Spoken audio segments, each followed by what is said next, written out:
नमस्कार, आपका फिजियोथेरेपिस्ट अश्विनी में स्वागत है। ये वीएमओ एक्सरसाइज का सेकंड पार्ट, जिसमें हम नेक्स्ट एक्सरसाइज बता रहे हैं कैसे हम अपने लिगामेंट को with the help of TheraBand train कर सकते हैं।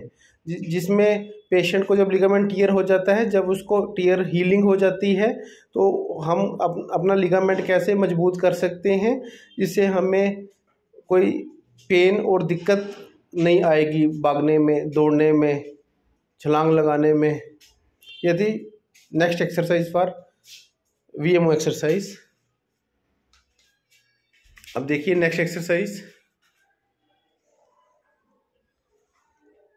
ये है नेक्स्ट एक्सरसाइज फॉर वीएमओ।